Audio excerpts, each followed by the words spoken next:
Скала магазин, второ печатано издание.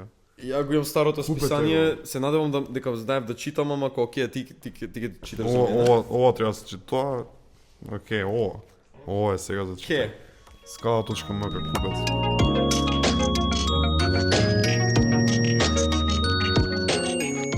Почни. Како ме намести. Почни. Сеќа кеден. Парк Шема денеска отвараме со нашиот гостин Вране, Пијан Слави.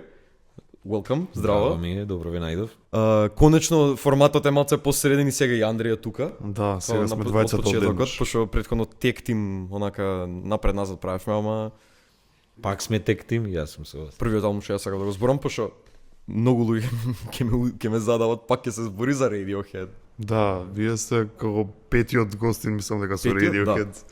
Не мора, јас имав листа онака моментална, немав размислувана и онака наредев неколку и дури зборував не последната минута реков дека имам уште 5 натаму. Многу ми израдува дека вашиот избор беше In Rainbows. Сакам да прашам дали имате исцрпена инспирација од На од ти, In на Rainbows? тите му.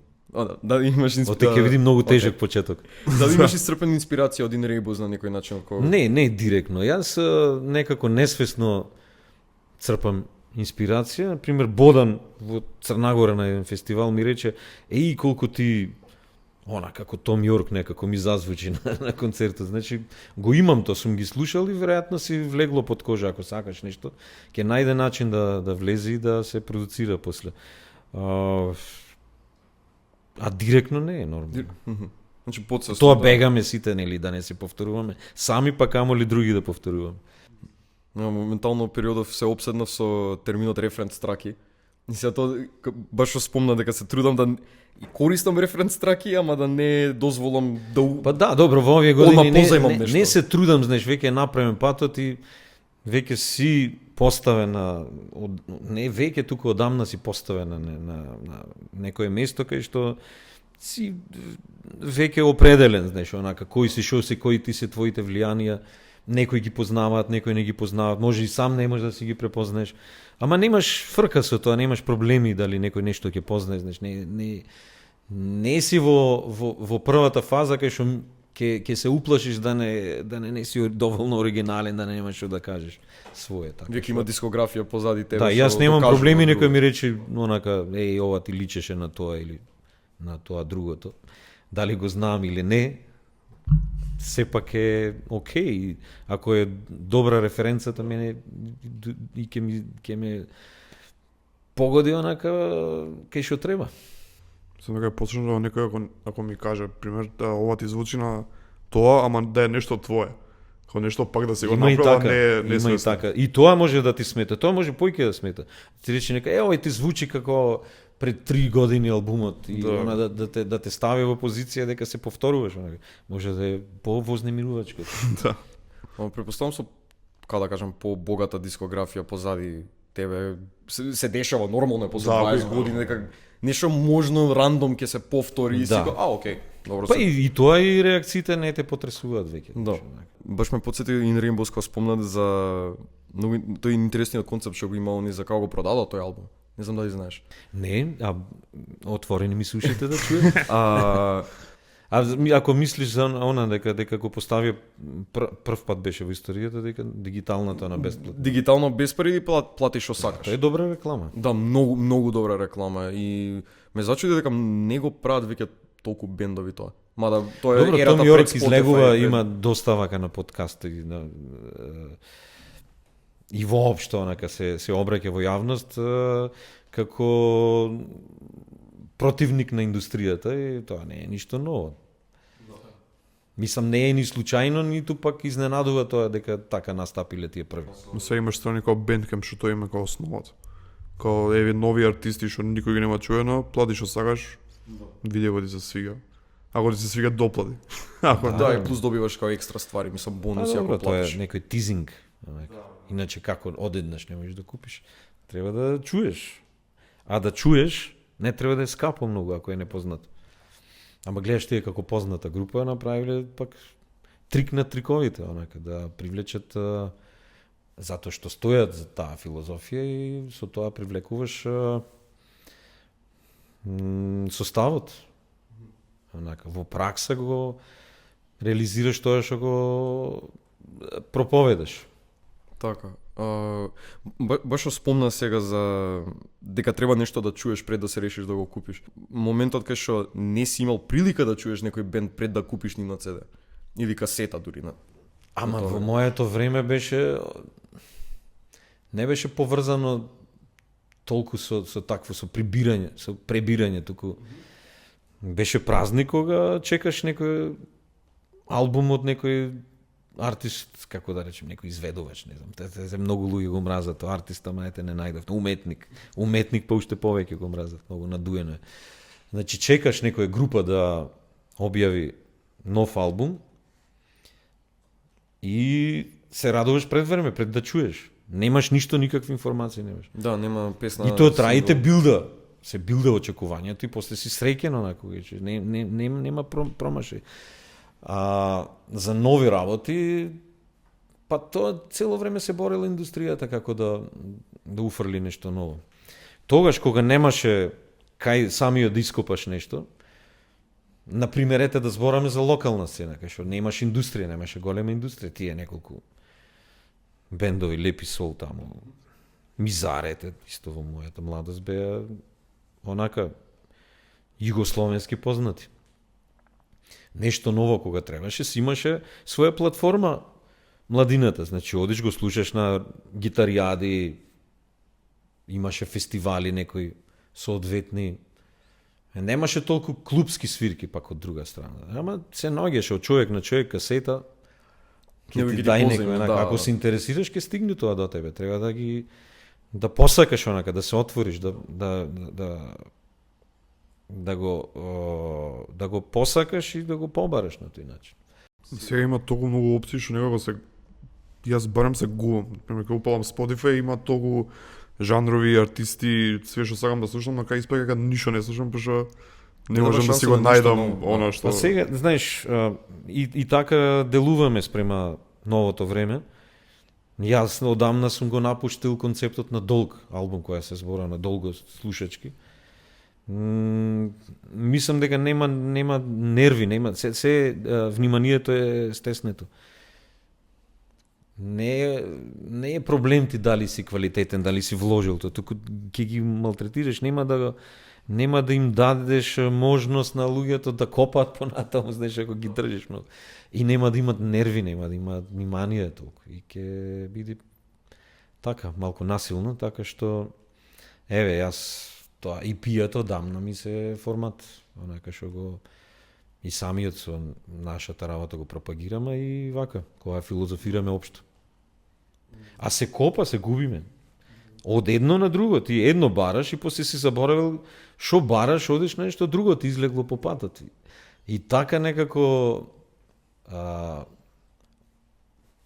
ланчана реакција, да речем, синџи реакција, не можеш на крај да се сетиш што си барал на почеток. Значи, основниот мотив или драйв што те натерало да побараш нешто, си посакал нешто да чуеш, не знам дали ќе стигнеш ако не си доволно сконцентриран и фокусиран на тоа. Мотивиран ќе бидеш, ама ќе те однесе колку трае таа мотивација на толку избор на музика, на толку информации цело време. По патот ќе се заборавиш, нешто ќе видиш, реклама некој ќе те однесе на друго место. Дефицит на внимание, буквално. Значи последното EP ствари намерно е избран тој формат за да се да, не само последното, види ги наназад тоа EP, ова трансплантирана машина за чука, 2008 година е нашето прво EP.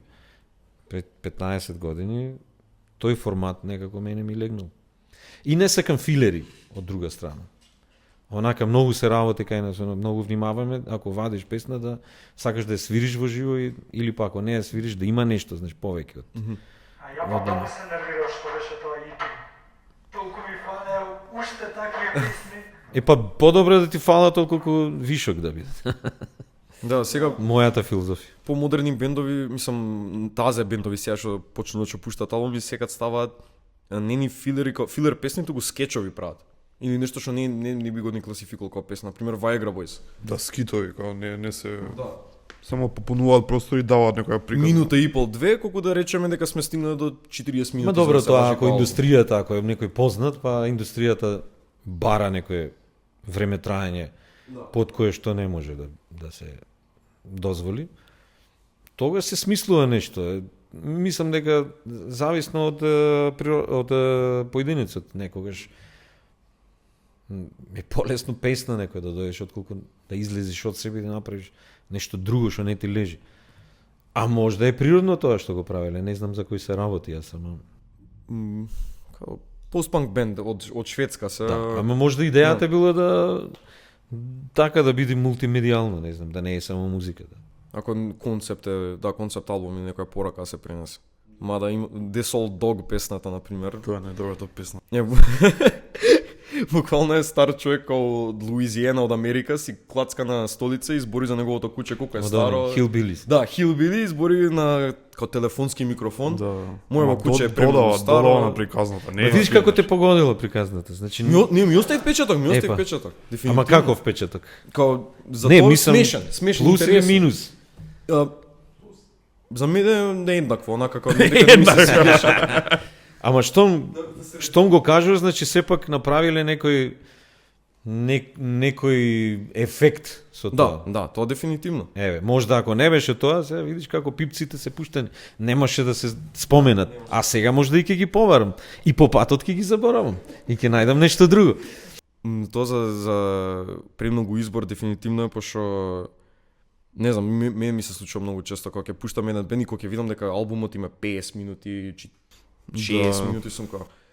Мислам дека полека Не, ќе слушам неколку песни само. иде тој баш као албуми што идат надвор, као форматот ми кратки албуми е новото као. Компактни кратки албуми Да. многу боље за мене. Пошто преска што слушаме Beatles, пошто и другиот албум ти е Abbey Roads. Еби Роуд е 17 песни, мислам. Не, ама претходниот нивен, The White Album. А, Е саат и пол А, добро, албум. тој И кога тоа е. Тоа мислам дека само тогаш можела. Ама не, И- видиш, не само јас, индустријата го забележала тоа одамна, сега ти LP-ја во 60-тите години Beatles, после тие ерата на синглови, тие го најавиле моментот на потреба од концептуален материјал, значи албум што трае повеќе од 40 минути, например. И тоа сега, например, е веќе депласирано. Кои цели албуми вадат, ама поважни се сингловите. Да. Имам помислата, мислам, како да кажам, да легнеш у кревет, да ставиш слушалки, саат и пол само да слушаш музика и ништо да не правиш, ми е веќе толку заборавено. Порано го правев тоа како помал, ама сега викам немам време, што ќе правам Дури сега, компилација, рендом да е компилацијата, да те води. плейлиста, да, дури да е само Онака плейлиста, пак, нешто нема, пак не може. нешто друго ќе сакаш да Да. правиш. Срат има на In Rainbows. In Rainbows, да. Зашо баш тој албум од Radiohead? Или зашто општо Radiohead? Јас некако ви кажав, не сум баш не знам дали можам тоа да го освестам. Па вака да го раскажем зошто. Ме погоди. Еве има например добри песни од другите албуми, најизвикано OK компјутер, јас многу го сакам тој албум. Ама веројатно во тоа време ми легнал тој албум и не знам баш онака зошто конкретно. Емотивна Што? конекција. Барем Па таков е помирене, веројатно ми требало тоа, нешто. Некако по елегантен. Не се сите песни во Риконер, ама доста и тука беше она, еве вие правите подкаст, ама тие правеа она in the basement. сесиите. Да. И тоа Тоа е многу ме феноменално. плен, во живо да гледаш, ама студиски. Знаеш, чисто да не е, со телефони снимано. Или па концерт, ама онака далеку, да немаш интима, овде скрос е. Тоа мислам дека е еден од нивните најдобри настапи. In Да, Rainbows From the Basement? Да. Па јас сум чул дека не сум бил на нивни концерт, сум гледал многу. Дури на времето кога гледав, не знам како го има тоа исправено. Многу чудно и многу исфалширано, нека ми беше слабо, знаеш, тие аренските концерти. И сега кога се наврати слушам, не знам дали до свеста, кај се окей ми звучат онака. Не верувам дека е сето пеглано, пошто има и од фанови видео, онака. Не знам, сум имал големи очекувања веројатно за тоа, па сум ги навикнал. А овие беа баш онака доста сирово, а пак интимно и студиски. И со онака со внимание на звукот и силно. И јаде тоа големиот простор, многу луѓе, не знам. А тие се голем бенд светски, не знам, не би требало. А за тебе што повеќе преферираш? Помала публика, Помала. поинтимна или Помала. Не помала, оптимална. Ама во размери на ова што го кажувавме сега, да, помала. 500.000 луѓе ми се за така за поголеми сцени, а многу сакам во клубови да настапувам 200-300 луѓе така. Ако е многу мали 100 луѓе. Да е полно, не сакам празен простор пред мене. Јас дури не само тоа, туку и оние ефекти на страст, на ноќен живот, сега што представува ноќен живот, значи работиш си здрвен, живееш живот на што ти е формулиран преку денот да заработиш нешто, не си опуштен и после се опушташ, сакаш живот. И се што со тоа што оди, обично се некои пороци, знаеш, да има пијачки. Цигарите многу ми прече дека ги немаше кога бев помлад. Кога ги забрани во клубови, ај се димната машина во клуб. Немаш таму да ти пушти некој, знаеш, не е концерт. Ми фали мирисот, смрадот на пот, на желба, на страст, на копнежи, знаеш. На расчукано срце, знаеш, во ноќта, дека друго е дома во креветот кога слушаш, знаеш. Оде, веќе знаеш, тука ти се пред тебе зверовите, публиката, сакат да живеат живот. Да, многу поинтересно е така. Публика, препоставам голема публика, дека се ги губиш, не ги гледаш луѓето веќе, како само е има голема дистанца. Како низ двоглед ги гледаш, да. И 90% они не те гледаат, пошто се таму ти си да, тука. Да. Со монитори, инер монитори, има моменти кога тоа е ефективно, значи кога е многу позната група, сите се дојдени за тоа, кога цела публика ќе го крене во воздух онака стадионот. На пример, на Live Aid во 85-та, не знам дали сте гледале снимки, ние бевме деца кога во живо одеше, јас имав 14 години, не можевме цело да го следиме. Меѓутоа какви имаше флопси и дигање во воздух. Квин кога настапи. Тоа ќе кажам, да. Значи, тоа го гледаш како тој може цел стадион да го анимира, да го оживе стадион. На никој таму на крајот горе на тие трибините не им е досадно таму. Тоа го има, сигурно немаш гледано видеото и ти за Фреди Меркюри. Кога рандом пауза прават нешто се штимат и он почнува да си пее само и кога прави на публиката вака која и они ја анимира и они пеат по него, нешто ги заебава многу. Тоа е на средино од настапот. Да, тоа е феноменално видео. Немам видео некој така може да контролира толкава публика. И гледаш како во филмот, нема врска да не го земаме како референца се квалитетот на филмот. Ама како е вметнат тој момент кога излегуваат кај докторот и дечкото што седи за преглед го препознава, носи нели као полумаскиране Фреди и му вика ео. А то ео е баш тоа. Да, но тој настап. Што ќе кажев за Radiohead на пример, Sing-along што го вика. Моне? Sing-along, распевање. Да, sing-along. Нивните лайв настапи од неколку видеа што имам гледано чат-пат која е многу похаотична. На страна од From the Basement. From the Basement ми изгледаше многу интимно, ама и калкулирано во исто време, кај што си има комплетна контрола на тоа врз тоа што го прават, а на лайв настапи не знам ќе земат modular synth на сред бина и сега гитаристов Џони сам од почеток, од скреч му даваат од ништо да креира битот на песната. И многу често си има десено да има куршлуз, да не работи, да не го фати темпото, па Том Јорк се нервира на микрофон, вика побрзо. Нека пее, некој лирик вика побрзо. А па од друга страна на Everything песната, на Гластонбери концертот што има, не знам кога беше 2002-та, не знам точно, може ќе изгрешам ептен. Ама го има на крајот кога оди тоа и со тие двата као спадови чучат онака и играат и тоа е па многу погодено таму. Да. Знаеш, да употребуваш технологија е ризик цело време, ама тие никогаш не биле уплашени од тоа. Нешто кои беа големи што си дозволува да бидат природни. Ако има грешка, нека биде грешка. Затоа и не ги пеглале овие, како Кајна со што ги пеглат концертите. Ајде и одиме лайв, си викаш, не е можно, а толку точно што е, снимка, онака, студиска. Не е можно. А тоа се оди во студио, после се зема и се пегла. Дури одели да преснимуваат во тие концерти, онака да го замени гласот целост.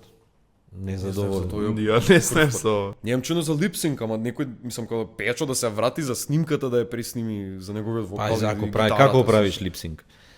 Пак треба да преснимиш. Мислиш камерата да Не, е... мислам за во лайв кога е. Кога лайв настапува, место да пее пејачот, само липсинг има позадина неговиот вокал и онака пантомима прави. Па тоа уште полошо, некој друг го генерира гласот. Што е криминално дури. Па како бе оние од 90-тите, 80-тите што ги фатија, Мили Ванили. Не знам што да било. Тоа беше скандал дека некој друг снимал. Тие само убаво изгледа. Друг бенд А некој убаво пела, тие убаво Мислам изгледа. да бојбенд двајца, како да кажам, модели, манекени, денца... Оно опалени сунцем, знаеш, Да, сунчани, така мулати. Сите ги фалеа колку се прекрасни и на крај после неколку години се откри дека уствари они не ни правеле музиката, они ни пееле на настапи. Абе, Криме, па ти имаш и процеси таму. И не само срамот, туку крка и онака и финанси. Не знам Вица дали го знаете, апропо за оваа ситуација. Кога некој мачи куќе се пријавиле во циркус да настапуваат. И ошол овај, ги викнал, отишле. И вика, ајде да видиме шо. И почнуваат да свират да пеат, да бе феноменално. Значи куќето свири, мачето пее, феноменално нешто. И почнала некоја кариера, сега да скратам, во големите центри, големи градови низ целиот свет, глобален успех онака. И седат на некој врв на хотел во Токио, во ресторанот и вика, бе, слушајте тој менаџерот на циркус, и тој се збогатил покрај. Вика, супер направивме се ова кариера голема, ама јас знам дека има некој цака, некој финтова, не може ова така, знаеш, нешто. Вие нешто е како Милива, нешто заебавате вие нешто тука мамите, знаеш, манипулирате нешто. Има, вика тоа. И се заинтригирал и како и на крајот каже, абе да не расипиме магија, каже. Куќето и свири и пее. Мачето само вака. Ама добро изгледа. Radiohead кој што имаат крип што некаде настапуваат. Имаш ти некој што некаде За крип песната? Да. Па добро сум го... Јас го осетив то сам. Мислам, не треба многу ако ги слушнеш The Hollies. Нивниот хит од 60-тите, ќе знаеш дека е првиот дел на песната скроз кинат. Сега Том Јорк вика дека е тоа онака несвесно, што и може да биде. Знаеш, онака ти влегла песната, композиција, мислам мелодијата со хармонија, нормално мелодијата често пати оди со специфична хармонија. Ти можеш да ја менуваш, ама знаеш, само мелодијата да речеш ќе стави, па и тоа се манипулира, ама јас верувам дека е така, како што вика. Слушнал, не знаел дека оти едноставно, неколку 4 акорди се тука дурот, молот и натаму на Холис песната е сосема поинаку се развива. А тие вртат само таа хармонија и доаѓа рефренот. Можда оттаму доаѓа омразеноста на мислам, онака, мрзоволноста на Том Јорк да е... Ама тој веројатно и во тоа, и за тоа во право, дека премногу е клише тоа што го бара публиката за таа песна. Многу е површна. Значи, мислам, Е, добре, текстот мене ми се свига. Не, прекрасно, ама стана површна, пошто моментот кога се комерцијализира до тој степен кога што они стана познати. Па знаеш како, има некогаш некоја песна, а ти сакаш да се промовираш како музичар кој што имам што да каже и секако цело време те тупат со една ствар и ти стануваш таа ствар песна, да. И тоа почна да ти смета, се гравитира таму. Веројатно и тоа е проблем. Да, они не сакале оригинално песната да снимаат. Ако ви текнало тоа на како да кажам пред коресот да дојде гитарата, да. Као ак на нервоза, значи. Тоа е намерно направено, пошто гитаристот мислел супер ќе свирам вака за да не ја прифатат песнава, за да ја заебам. Да. И на крај ја пуштили и Тоа е најдобриот дел од песната. Да. А он мислел дека тоа ќе биде доволно да ги изиритира продуцентите, рекординг, хаусот и ништо не се. Тоа уште еден доказ дека случајноста ги прави на интересните, ги отвора на интересните патишта. Они кои снимале OK компјутер, нешто били сфрустрирани со некоја песна и рекле дека окей, ај правиме пауза, кога нема да свириме, што се ајде да правиме нешто да искочиме. и чуде дека Джеф Бакли настапува у близина, купиле карти, отишле и Том Йорк Го знам ова сум Да, го читал. после- И ова го ја решиле песната. Да, сред настапот на Джеф Бакли се убил од плачење Де. за гласот на Джеф Бакли, Ага. општо неговите песни, кога се вратиле, мислам дека Fake Plastic Trees била песната што им била проблематична и само што се вратиле бил кога знам се што да правам. Кога средане. И тоа е добро, тоа е моќно, да знаеш што да правиш. Ама и у Одма фолк, да, кажам, не да речеш ке пробам, туку знам. Да, ама епифани да те мамне сред настап на некој друг, као твој Да. не соработник, ама колега на некој. Ја ти препорачувам од Джеф Бакли да чуеш Lover You Should Have Come Over. Окей, тоа е мене ми песна. е омилената. Да, и ме, Грейс. значи И неговата, комплетно. Да, песна. Затоа што на Грейс има тој 3 песни што се од други автори, онака комплетно. Негде е коавтор, ама тие се Lilac Wine, она Моджо- Керол, како беше таа класиката. не ми текнува. А таа е една селестијална, како нежна гитара и глас. И која беше третата? Уште една има некој што... Моджо нешто да Не, тоа е Моджо Пин, ама таа е Негово ствар, него. дела или комплетен, не се сеќам точно, или е... Ама ова скрос, онака, знаеш, Lilac Wine е стара песна, од филм некаде, не знам, од првата половина на 20 век. Убаво Не име. и се добро, не. Lilac Wine, да. Да, убаво име за убаво песна. Нина Симон ја пеела предходно со исто голем успех. Мислам после филмот. И Джеф Бакли сите песни што ги отпеа на свој начин. Абе најпознатата Алелуја. Алелуја. Е како го кажав, како ми текна Алелуја. Не, Алелуја, мислам дека имаат неговата верзија, кажам, како најдобрата како адаптација или како кавер на таа песна. Добро, Леонард Коин беше фед ап од толку. Песна. Да, смачено му беше Ама имаше почит за ова него. А тој стварно ја крена на Скросно на него, свој да. начин, не е као се ќе го пратим Леонард Коин, туку на свој начин на направи толку моќно нака ја изведе сам со себе. На Lover You Should Have Come Over има една мала секција од лирика, од текст, што секој пат кога ја чуам последните 2 недели се ежам. Не можам да ти опишам колку е као и со неговиот глас, као го пее тоа, као го опишува. My whole kingdom for a kiss upon her shoulder, као all of my blood for her laughter, нешто така, кога го слушаш тоа, само нека те мава, емотивно те гаѓа нон-стоп. И е на убаво место во песната тоа. Онака, кај што веќе нема сила и набројува. Што би направил онака свезани за што би направил. Да дојде таа. А песната мислам дека ја има и како да кажам, е у почит или како да кажам на некој начин посветено кон пеачката на Cocteau Twins. Еј, па гледаш, преја кога зборувавте за албуми, што еден дел ми беше и тоа.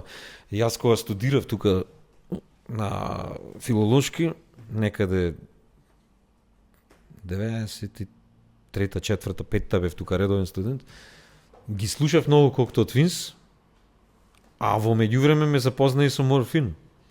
И тие години, тука кога бев, тие два бенда, да речем, ми беа тоа слушав. Cocteau Twins Алфа и Омега.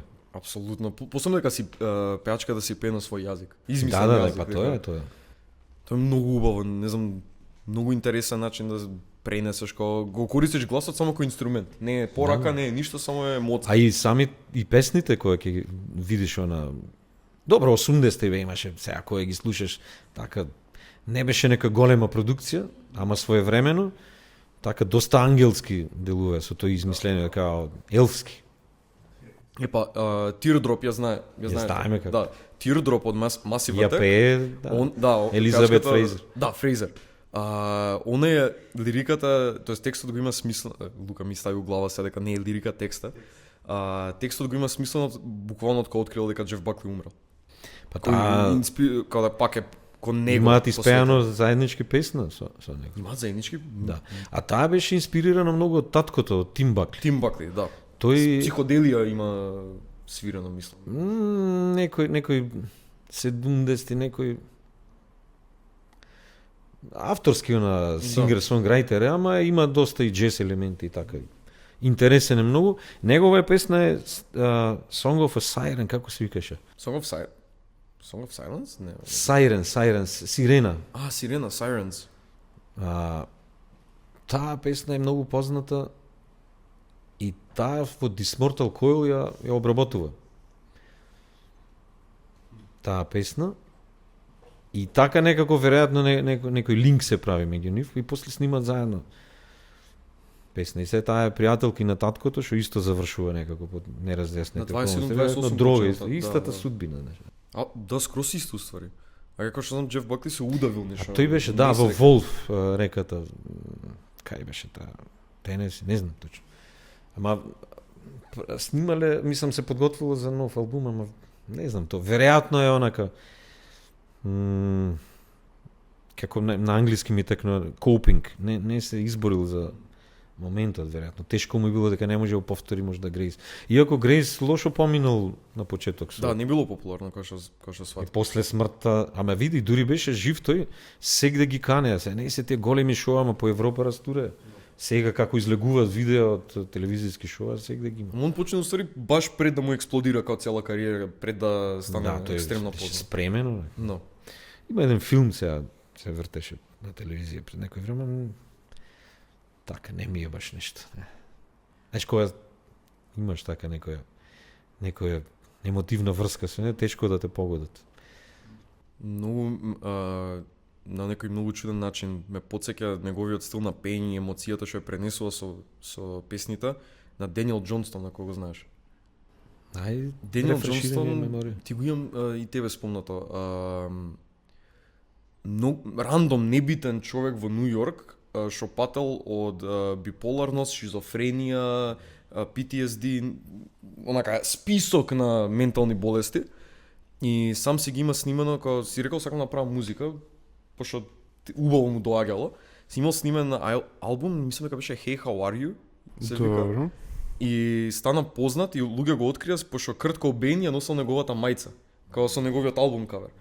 И човекот, како да кажам, за прв пат у живот ја кога го чув, за мене прв пат беше да сватам некој толку искрено да пее.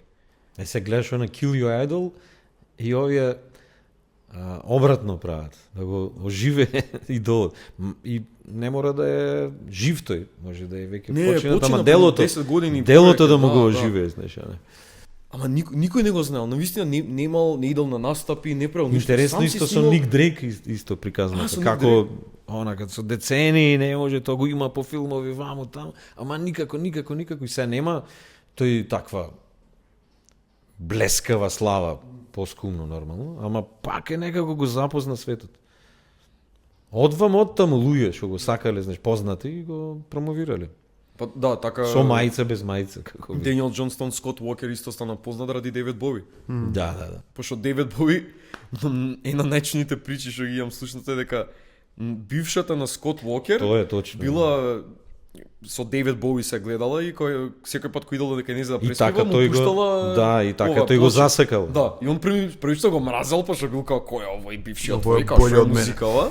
Селјак ово никој сватил, чекај малце, човеков е многу талентиран, многу е добар и почнал да го промовира, да го вика на настани и све. И така уствари, како да кажам, подземната сцена почна да го ценат Скот Уокер и да го препознаваат. Чекај, дали беше Скот Уокер, тоа треба да се провери. Исто на Жак Брел што имаше, оти Дейвид Бови свиреше од Жак Брел некои песни. И тој после направи трибјути на Жак Брел. Па можно Дейвид Бови има правено. Го имаш и во филмот, тоа Стармен беше, така тој неуспехот. Па да, Скот Уокер уствари дошол од Америка во Англија, пошто сакал да биде наопаку од Beatles, да стане познат со неговиот бенд The Walker Brothers. Тројца другари, онака, небитни од, не знам од кај, од Америка, Midwestern нешто дошле. Имале некоја, онака, млитава кариера неколку години, Скот рекол кој, окей, јас си одам, ќе си правам своја музика. И кога се пребацил од, што би се рекло, Beatles копија на авангард, оперски пење, многу по-драматично, како за... Тепање свињи у микрофон. Добро, тоа беше после, Тоа беше има Човекот си направи 4 албуми што беа како такви етерични, драматични албуми со жалопење, епско на некој И начин. неговиот глас е таков. Например, Жак Брил, ете, сега сум сигурен дека го има трибют направено на неговата музика, онака баш спакувано. Дан Лепо од Амстердам, на пристаништето на Амстердам, има и тој ги преведуваше, нели, ги препеваше на, не знам дали тој, ама на англиски ги Мислам дека Скот Уокер на Жак Брил му Да, биваше на преведувано и англиски. правеше кавери на неговите песни. Има исто такви, ете една, сега не можам да се сетам на насловот, за некој тип што цело време онака збора за неговиот живот, за неговото пеење, како би пеел сегде, и ја знаат песната, онака еден тип ми рече, ова е најубавата песна моја во животот, вика Скот Уокер. И јас се препознав, викам, не е негова на оригинално на друг човек е онака. Што беше фасцинантно за него, баш она како да го, што го спомнав непреге, како да за Radiohead, за The Hollies, All I Need Is The Air That I Breathe. Добро, Скот после отиде многу нагло. Ама сакав да кажем како тоа поинако го прави, за разлика од овој театралноста на Жак Брил, го прави многу мирно, многу меко и многу модерно звучат тие Мене повеќе ми се негови свија тој обработки. стил искрено спрема мене, како по-меко, по-нежно, баш и И за препевите, пошто знаеш онака Жак Брел е доста поетичен и има доста традиционалност, користеше онака староанглиски. О, да, секој се сетам. Тоа за мекоста што многу ми се свија, на пример, затоа многу ја засакав Милица. Пошто Ама ета, реков ќе го спомнам, реков ќе спомнам, реков морам да спомнам. тука е забавниот дел. Многу малце ќе фенгрлам, извини, ама Милица ми беше најпрвата македонска песна што имам чуено во живот, кај што реков, знаеш што ја треба да навезам повеќе на македонска музика. Дека има actual добри ствари кај нас. Па имав некоја многу лоша перцепција за македонска музика, пошто израснав со странска цело време и реков не дека мразам, ама не ќе да дам шанса. Па ова е добар момент, не за Милица да зборам, ама да не видиме толку еклезијастични, да академски со некој имиње, знаеш, може се досадни за некој што ете јас овој Даниел на пример, тој не го знам. Така да почнеме една тема за на пример за македонската музика и јазикот. Затоа што јас исто сум противник на верувањето дека нашиот јазик не оди во музика, дека е многу тежок, дека е тврд, дека и цело време се борам и што викате има многу примери дека не е тоа така, само треба да го најдеш патот. Мене текстот на Милица ми го смени Ма мислење. тој е народен текст, нели народна песна традиционална. А ние имаме оригиналната во тој албум е на Првата песна од албумот. на англиски е. Да. Моја Financial песна. Times. Да, Financial Times и се дојде Сенко Велинов, глумецот во студио и вика, ова многу ми се свиѓа, дај да спорим и уфрли македонски текст. И јас сега за другиот ден некако немав желба да смислувам нешто, пошто бев обседнат и онака веќе ми имаш идентитет тој текст што се го има Financial Times. И си кажам, дај нешто ќе скубниме од народот, нешто што може да залепи. И ете го, случајноста. Што направи песната. Не е таа случајна средба со Сенко направи хит, а ова мојата што се беше оригиналниот текст остана во Сенко. Дали Милица е вашиот крип кој што не ќе да ја свирите виш? Очо е толку... Па и нам ни беше, да. И тој момент дури го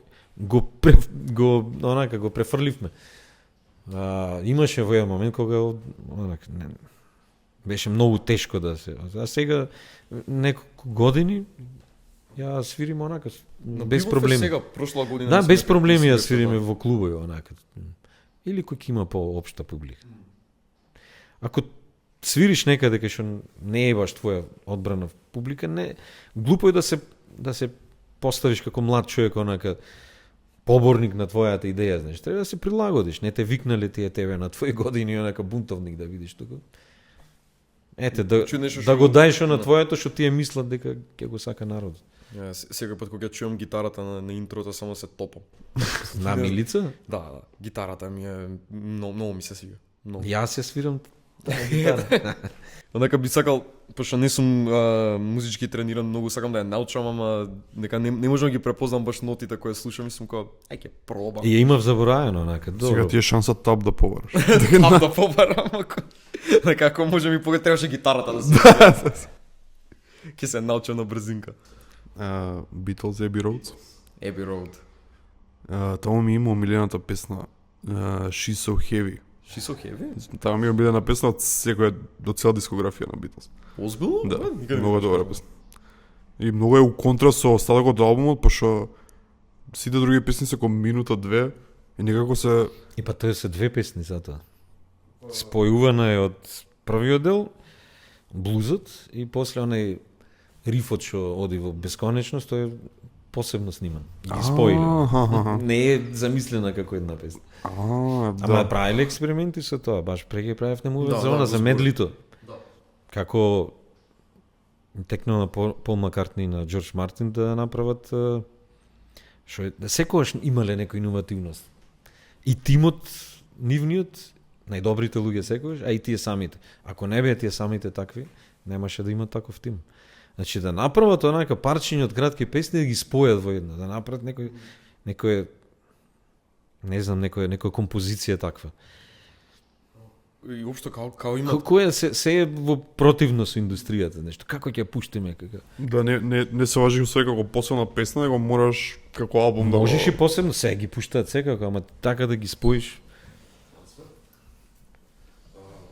Значи тие имаат онака внатрешно големо богатство, има тројца големи автори во еден бенд да имаш така, се што секој посебно ми направил голема кариера е, мислам, Ринго е одговорен за експлозивен Octopus потенцијал. Ринго не е бите. Ринго е одговорен за Octopus is Garden и таа песна Да. глава ми е Octopus is закопана. Garden е многу добра песна. Ми се свиѓа, многу интересно. Да. Да. Ете, гледаш, не е толку лоша песната, ама во контекст на другата музика на Beatles е смешна. Спорева со другите многу несериозна, многу Да, да е онака кантри песниче нешто. Океј си, ама Ринго ми е омилен Beatle. Ринго ти е омилен? Пошто е најлабав, не му е гајле за ништо. Само свири, прави добра музика. Абе видиш што е ќе му е дел од гајле. ги најголемиот слуша, бенд со мастерите ги историјата. слуша. И се тој секој се поставил во однос на неговата позиција во бендот, нешто. Тој никогаш не бил некој без кој што бендот не може. А овие си кршеле копијата. И во тие кавги на суети веќе, кај што не може да оди понатаму. Во толку малку време тие направиле се и У 8 години, у 8-9 години све постигна. дури и помалку, знаеш, што почетоците, ако правите почетоци не се толку, знаеш, онак, не се конзистентни како бенд. Ма кога почнуваат веќе од првите албуми, тоа која е 62-та, 3-та, до 69-та е завршена цела работа. Dissolving. Значи тие работат два албуми најмалце во атмосфера на распад. Да, не Get Back. Не, добро, Get Back е Get Back е сингл. не, ама таму се извадени песни. Добро, да, ама го има од Let It Be. Ама се води како албум, добро. А ова е последен албум, само што мислам последен снимана и издаден пред Let It Be. Мене тоа многу ме мотивира документарецот ако го имаш гледано за Не го Сега ќе гледав искочи сега пред некоја на година. Питер Джексон, не го гледав. Имам и на парчиња кои што ги имаш и пред тоа на YouTube. Имаше мала секција кај што го спремаат настапот што го планираат на кров и нешто бе изнервиран и не знам што се деси кога не се согласија за некоја песна. Мртва тишина, никој не збори, кога рандом слушаш луѓе како кафе зимаат. Почнува Јоко Оно да се дере. Почнува Јоко Оно да се дере. Од никаде. Во еден момент кога Пол Маккартни се седи со гитарата, си дреме и само почна да дрнка на кордс. И одеднаш и почна да си на мумла како свагаш Get Back ја направил у 2 минути. Не смисла, Тогаш Get- во тој момент. У тој момент е снимено како ја смислил Get Back и онака застанува и вика чекај Ама пробај пред ова. да се качат веќе направена е песната. не, Има варијации зборам, во ова студио било кога баѓа. демек неколку месеци пред да А, се пред, деси добро. се. Да. Пред да ја снимат, ама онака си седел и пробувал нешто и вика, ова ми се свига, ај пробај ова на тапани, ај ова на гитара и кога, уп, у еден ден Get Back. Онака 60% готово. И тоа многу ме фрапира кога го видов. Кога ќе ги видиш на сцена во тоа баш на покривот, како имат љубовта, тоа ако ја знаеш цела приказна, поинако ги гледаш на таа проблематика. А тоаш пред да се распаднат ги гледа, окей, Битлз и сега ќе свират. На кров ќе свири. Ама кога видиш колку има љубов во тоа и почит, знаеш, кога се на сцена. Значи тие до крај онака се имало во овој на пример после на Лука кога тој не бил тука, па не сега, па мислел дека тој ќе пее, па овој сам влегол во студиото сам да се ја сними неговата песна. Значи веќе се надзирало тоа, ако си внатре дека ќе се распадне, ама видиш на сцена кога се појавуваат колку има радост во заедништвото. Ама тие не свиреле концерти. Да, веќе се рече дека нема свири. Па одамна, Да, одамна. со години. Значи веќе од кога таму од тие од првите албуми веќе американските турнеи тоа. Знаеш, British Invasion. Одат таму, никој не ги слуша на стадионе, не може самите не се слушаат во шоу.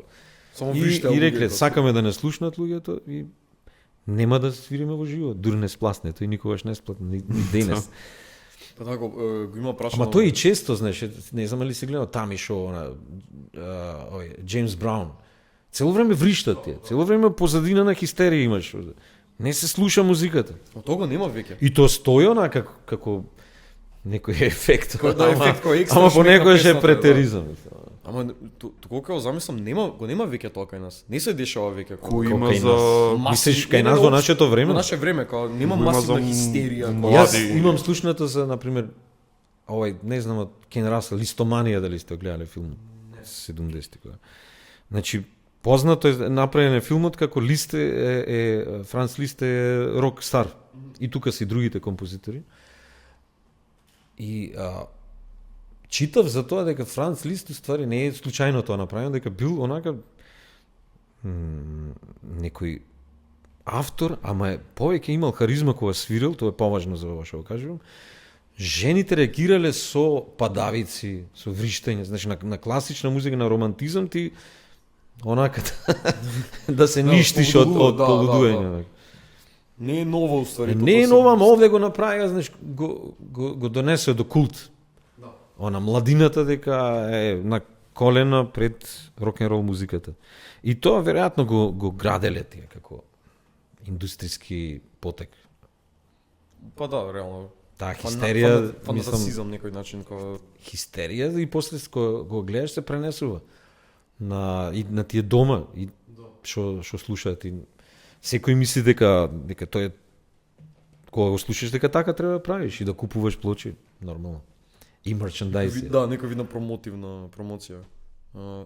Добро, кај нас не знам, никад немам чуено последен не знам колку години некој настап да се деси лајв и да слушаш како луѓе да А што би ти се десило тебе така да излезеш на сцена? Оуке се Ама пошам. не, послушај ме, значи на кој ниво треба да си за да ти спречи тоа дека вриштат дека толку те сакат, ама не ја слушат музиката и ти да се изреволтираш за тоа. Секој би посакал да излезе на сцена онака да не престанува тоа. Како би го нарекол? Хистерија е. Битлманија. Битлманија. Ама еве и Листоманија има. Не знам, од Битлз ги немам многу заслушано. Сега Abbey Road од почеток до краја поминав и слушай дувачки исполнам како многу ми се свиѓаш. Посебно не знам дали се викаше You're Gonna Carry That Weight или Carry That Weight, кој едно од последните Carry That Weight. Carry That Weight. Па тој е во медлито. Да, тоа е дел од 6 други песни. Carry that way for a long time. Мене многу ме изненади Maxwell's Silver Hammer со контрастот. Бенг, бенг. Да, како таква срекна песна очекуваш, знаеш. Ама видиш И после како да- тука во овој албум е прв пат тоа на 8 каналната миксета и тие си дозволувале многу експерименти и претходно. Овде е мугот популаризиран во тој албум. Значи имаш електроника. Ајде не за тој албум, ама Tomorrow Never Knows. Па, како со семплери, со чуда. Да, со семплери. Да, реално, они Свој- многу cutting edge користат. Значи ама да таква ги има продукција ресурсите, што да, да. вака ако читаш, ете, ќе си речеш ајде да прочитам што мислат луѓето во коментари на мрежите. И ќе видиш дека сите тоа го чувствуваат, дека таа е електронска песна, дека е многу понапред од времето. Мислам дека Beatles само они или они беа едни од ретките што ги имале ресурсите тоа да го испробуваат. Cutting edge технологија што искачала одма. Да. Го имале тоа, ама меѓутоа биле храбри, дозволиле. И да пробаат, да. Дозволиле да се случуваат. Има на Пол Маккартни му донесо у документарецот, има мислам дека никад нема искочен као снимка, некој му вика од таа и таа компанија за гитари прототип нова гитара. А тоа што се отвараше? Не, Што се врти што се врти. Да. Гитара бас. Да, од Една двете страна страни. вратот е гитарот, позади е бас и може вратот да го вртиш само. И демек си бираш што ќе свириш. А така му го тестира го, не знам дали те сликаме демек промотивно. Да. Пол Маккартни го држи као што е ова? What the fuck што е ова? Само вика не. Не. Фала. Му се каже исто моментот му вика продуцентот, мислам дека ај Пол земи го рикот, боје звук има, тоа Рикенбакер, Да, еден од добрите басови. Не, ама Хофнеров некако полесен ми е, дај поубав ми е, дај овој да го свирам. Прескоро сакам да кажам, некако поише фокус ми имаше на процесот на правење кај нив песните, на текстот.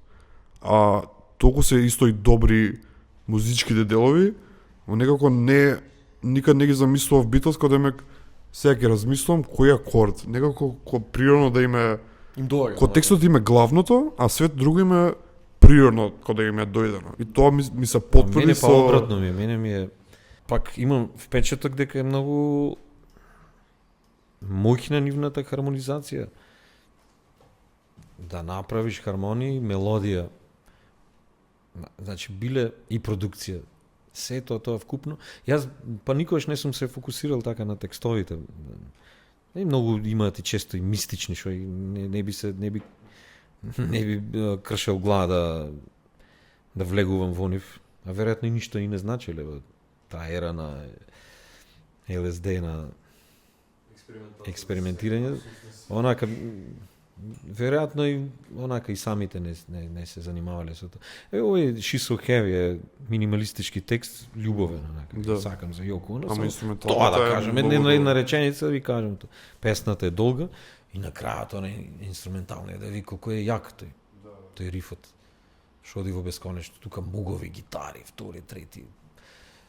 Се гради до тоа да те расплачи. Од моќ. Онака некако uplifting, туку нешто и грчима некој, ама знаеш, онака те тера на солза. Те прави мотивен директно. Вистина има некоја вистина, буцка, крвава да. вистина има некоја.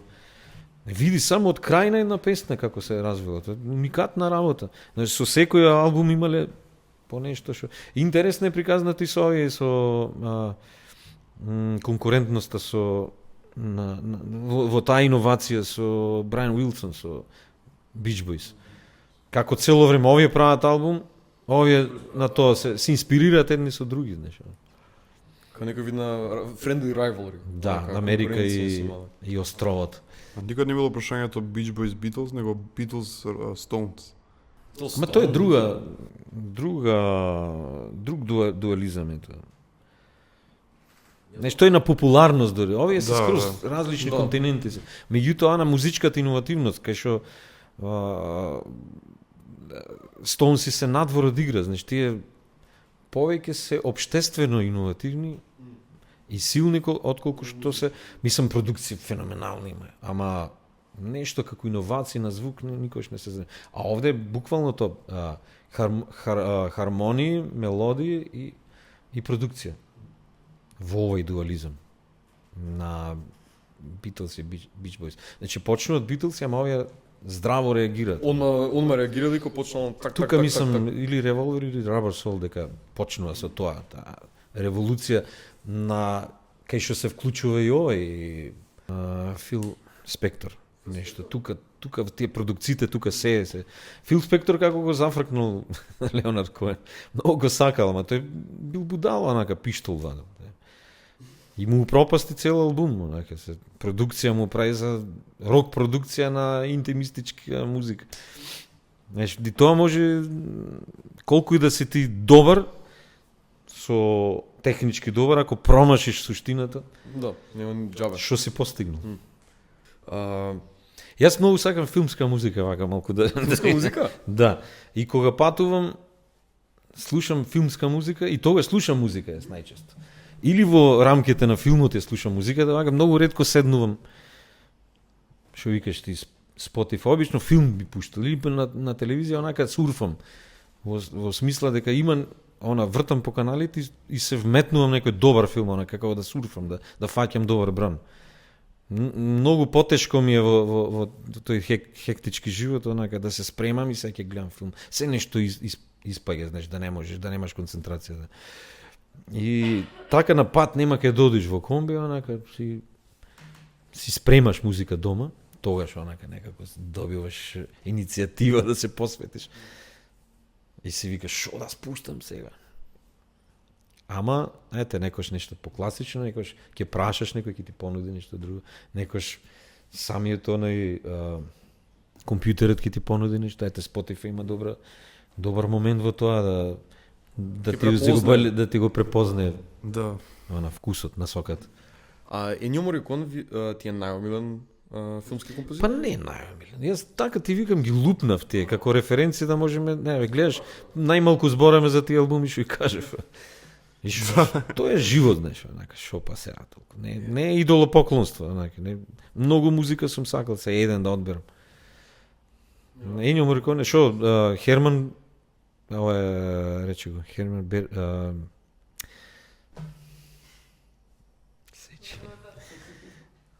Херман Берман, леле, зашто вака? Со Хичкок што работеше? Бернард Херман. Бернард Херман, окей. Бернард Херман, например, Психо, Вертиго, Такси драйвер. Он има на Такси драйвер? На Такси драйвер, последен филм му е Такси драйвер му е последен филм и умира на последниот ден од снимањето. Снимање или подготовка, не знам, може да после снимале, ама на последниот ден негова работа на филмот. Значи веќе старо, ама е интересно дека толку се добри како пар, мислам и познати Хичкок со Херман, и ова е филм што не го работи со него, значи веќе се скарале, нека се разишле и овој си ја направил, па помене, види, сите му се тие гениални музики, оркестарски, ама овој му е онака джезерски саундтрак и е бомба. Неам чуено, ама дефинитивно ќе си пуштам вечер да видам. Со какви амплитуди на горе и долу на тој джез ансамбл те носи онака, те креват, ама во грч некој и после те спушта, те лабаво и те креват така како дишење му е онај еден дел од саундтрак и после оде на љубовната тема. Како беше процесот за правење музика за филм? Пошто вие сте, нели, Нашиот процес? Да. За Тоа се некои кругови на луѓе. И интереси нормално ако имаш афинитети да чувствуваш, да имаш визуализација или од визуализацијата да правиш комуникација меѓу медиумите, да правиш звук, да асоцијативност треба да имаш онака, доста јака асоцијативност и кругови на луѓе. Значи покрај тебе да се движи со луѓе што работат на филм. И сега нам ни беше овозможено затоа што бевне колку толку релативно позната група да стигнат луѓето до нашиот звук, до нашите идеи и понатаму да не барат одма во театар и после и преку театарот да видат дека кои се нашите афинитети, можности, капацитети да не побарат и за филм. Меѓутоа, на почетокот нешто така работев, не сум така чисто онака да ни побарат музика, онака да не имаме некој процесни на работа, ама понатаму со Атанас Георгиев, е продуцентот на Медена земја, почневме да правиме баш типично онака музика за неговите документарци. Кај што беше или режисер или продуцент и така, после со Ѓорче, па Медена земја. за Исцелител игран, мислам, ова е различно документарен, Да, играниот. Тој главно на документарци сме работели, ама имаме и по некој игра. Така немаме некој голем опус, ама јас ги издвојувам тие 4-5 филма што главно се документарци и Медена земја беше меѓу играни документарец, беше во странски филм кај што нема е разграничено нели прв пат се појави документарец во Форем. И ама знаеш како не е тоа ајде документарецот е ваков тип на музика, играниот е таков тип на музика, зависи од екипата, од режисерот, од тој авторскиот тим. А во текот на процесот, мислам, пред да компонирате било што, ви даде како ова е суров материјал од документарецот, од филмот? Секако. Ајде да направите нешто како инспирација. За разлика, например, од некои ситуации каде што ни побарале така абстрактно направите една песна, пример за овој за Дионис песната беше документарец за еден човек од Неготино кој што беше екстремен влюбеник на онака финансиска пропаст доживуваше за да купува неупотребливи автомобили, онака како наркомански. И таму ни беше побарана една тема што ќе личи на автомобили. Значи однапред. Однапред нешто ова е темата, напред нешто околу. Да, и така настана тоа диското. Ено Мориконе го спомнав, тој работел и после Серджо Леонели, тој како тим на соништата. После овој ги снимал на сет, ја пуштал музиката и ги снимал тие психолошки кадри, што помагале за да се постават атмосферата, глумците се постават психолошки да понесе. Доста од режисери го одбегнуваат тоа, знаеш, викаат немој да те носи тоа. Сакаат некоја дистанца, некој контраст, ама ете таму беше совршено употребено. Подсетям фразата ако падне дрво у шума и никој не е таму да чуе дали се деси. Така нема ни да примети. Не гледа шумата од дрвото. Сигурно има кузнако феноменални артисти што никој не ги снимал, никој не се замарал да ги спомне, само се десило еднаш два пати и толку. Да. Моца тажно. Ма види, ако па споредиме независно од уметноста животот онака. Ако е добар тој, не мора да го знаат луѓе, може некој добар живот на пуст остров, невиден живот, не согледан од туги очи, од како вика овој Сартр, знаеш, другите се пеколот. Ти самиот може да, ама другите ми прават тоа на лошо. Така и во уметноста, може некој добро да живеел, да си правил музика, може да била добра, ама не стигнала до другите, ама зошто да не? Има некоја автотераписка улога и тоа. Ама добро е па општествената функција на музиката уште подобре. Кога нешто ќе собере луѓе и ќе ги направи подобри преку слушање музика. Важна е музиката. Како социјална појава се. Ние зборавме за некој експериментален поглед на тоа. Она што спомнав јас е дека некој сам може да се задоволи со своја музика. Ама битно е дружењето, споделувањето. Зато имаш артист, публика и артистот треба да е публика. Така, тоа мрежа некој од доживување. Топ кажано за крај. Да. Пак шева, сезона 3, се гледаме и слушаме нареден пат. Фала што дојде. Фала што ме поканивте, ми беше задоволство.